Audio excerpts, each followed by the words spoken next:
Gamitin natin ang internet dahil yan ay galing din yan sa Diyos. Huwag nating masamain ang paggamit ng internet, paggamit ng gadgets. Alright? Hindi katulad ng sinasabi ng iba na masama gumamit ng internet, masama ang YouTube, masama ang Google. Alright? Alam po ninyo, kung sobrang ganon yung ating pong mindset, Pharisaic mindset po yan. Yes, Pharisaism po yan. Bakit natin ipagbabawal ang paggamit ng gadgets, paggamit ng internet? Galing din sa Diyos yan. Galing din sa Diyos yan. Alright? Yes, ginawa ng tao.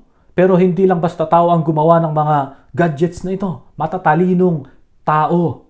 Alright? At sino bang gumawa sa tao? Diba? Diyos? Diba? Lahat ng mga formulas, lahat ng mga scientific methods, scientific laws, kagaya ng law of physics, alright, gravities, law of velocity, law of buoyancy, law of electricity, lahat ng iyan, Diyos din ang lumikha niyan. Alright? Diyos din ang may gawa niyan. Sa creation, ginawa ng Diyos ang sanlibutan. Lahat, inilagay na niya. Lahat ng mga formulas, lahat ng mga laws na yan, ng mga laws, physics, science, nilagay na ng Diyos noon pa man. Ang nangyayari, natutuklasan lang ng tao. Nadi-discover lang ng matatalinong tao. Kaya nila nabubuo. Alright? At nagagawang gadgets, nagagawang sasakyan, sa lupa, sa dagat, sa impapawid. Diyos din ang author niyan. Alright? Walang nilikha ang tao. Inimbento lang ng tao. Pero walang nilikha ang tao. At lalong walang nilikha si Satanas. Kaya wag nating i-demonize yung mga gadgets, internet. Alam ninyo, ang mga yan ay mabuti. Kung gagamitin natin sa kabutihan. Kung gagamitin natin sa kabutihan. Nagiging masama lang ang epekto kung gagamitin natin sa kasamaan. Ganun yun. Kaya dapat sa mga pastor, sa mga leader, kapag sinabi natin huwag kayong gagamit ng internet, huwag kayong gagamit ng YouTube, dapat bigyan natin sila ng tinatawag na guidelines. Alright? Pwede naman natin sabihin na, okay, pwede nyo gamitin ang internet, pwede nyo gamitin ang YouTube, pwede nyo gamitin ang Google, pwede ninyong gamitin ang AI, alright? Artificial Intelligence, ChatGPT, yan, malaking tulong yan.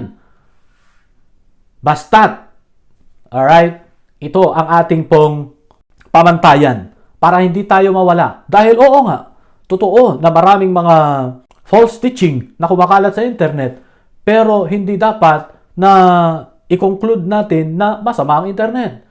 Dahil marami ding magaganda.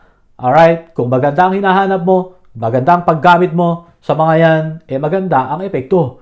Pero kung masama, kung anong pinag-search mo, talaga, masama nga ang masa-search mo. Ganun po yun mga friend. Kaya itong mga gadgets na ito, itong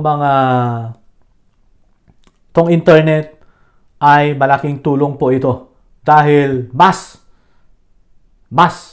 accurate pa na pagtanungan itong ChatGPT kung minsan kaysa sa taong nahaluan ng Pharisaic mindset, kaysa sa taong nahaluan ng Pharisaism. Alright? Ano ba yung mga Pharisaism? Mga dogmas, mga dogmatic. Alright? Kaya mga friend, huwag natin agad i-demonize o i-reject ang internet. Gamitin natin yan for the glory of God. Gamitin natin yan sa kabutihan. Yun. Kaya mga friend, gumamit tayo ng mga internet for the glory of God. ChatGPT. Maganda po yung gamitin yan.